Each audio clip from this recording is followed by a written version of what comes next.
As we pass the halfway point in the 2018-2019 NBA season, this is easily one of the most questionable and intense MVP races I've ever been a part of as a fan in recent memory. Now, there's easily 5 to 10 guys who have a legit claim for the MVP in the NBA this year, and I think there's one man who should be getting a lot more credibility than he is in this race, and his name is Nikola Jokic. Now, as we analyze Nikola Jokic's claim for MVP this season, we have to ask ourselves the question, what in most cases in the NBA classifies an MVP? And historically speaking, at least from my understanding of what I've observed, an MVP is the leader of a team with a top 2 record in either the Western or the Eastern Conference that puts up absurd stats and plays, I'm going to say, at least 80% of his team's games in that season. Of course, there can be an exception to this when there's a historical anomaly, such as Russell Westbrook's averaging of a triple-double in 2 seasons ago when he won MVP. Now, with Nikola Jokic, he doesn't have anything like that, although he is close to averaging a triple-double. But what he does have is every other checkbox that we said checked off completely. His stat line right now is ridiculous and is really being slept on. He's averaging 19.7 points per game, 10.2 rebounds per game, and 7.5 assists per game as a center, which is almost unheard of in today's NBA. He's shooting a very efficient 51% from the floor.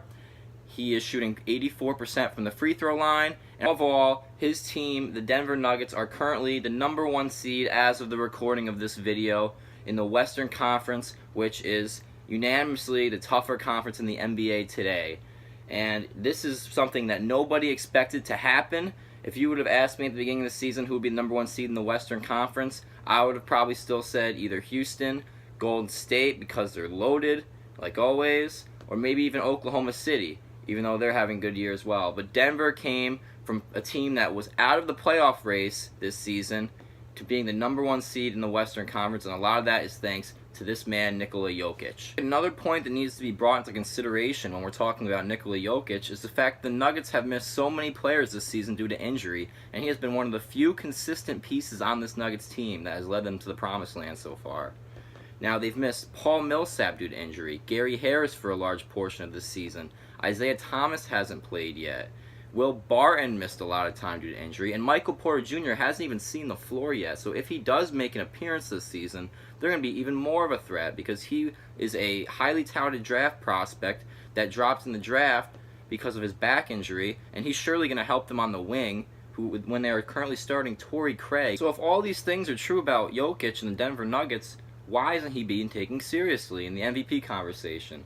Well, my take is this. He doesn't really have the star power or superstar appeal of guys like James Harden or Giannis Antetokounmpo, who is being touted as the next man up after LeBron James retires.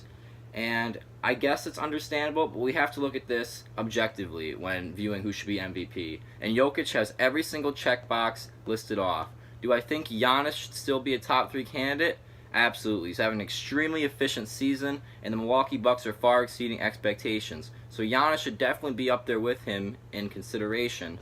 Now, as for Harden, it's a little bit of a trickier case because they're missing Luc Mbah a Moute from last season. They missed Chris Paul a lot due to injury. They've missed Eric Gordon due to injury, and now Capella's out 4 to 6 weeks. So Harden's usage is going to be way up, and this guy's going to be putting up ridiculous stat lines on a team that's going to be in the middle of the Western Conference playoff race. So it's going to be very interesting to see what voters do in regards to this. I would definitely put Jokic above Harden in the current MVP race, and here is why. Because we cannot forget how the season began in the NBA. There was a solid 22 games where the Houston Rockets were very bad. They were 500 out of the playoff race, and Chris Paul was playing in all those games. In my eyes, without question, these are the top 3 candidates for MVP. Jokic, Harden, and Giannis Antetokounmpo. And it shouldn't really be up for debate. That should be the 3 finalists if the season was to end today. We'll see what happens for the remainder of the year. I think the main reason that we have to consider Jokic with these 2 guys in the MVP race is for the simple fact that there is no case against Jokic being MVP right now. He has the stats, he has the team success in the tougher conference, and a lot of his teammates have missed serious time due to injury this season, and he has picked up the load big time with career-high numbers. So let me know what you guys think about the MVP race. I'm excited to see your thoughts in the comments. Don't forget to subscribe, and I will see you all on the next episode of Quick Takes with Tyler Delavecchia. 'Cause I hopped into this industry.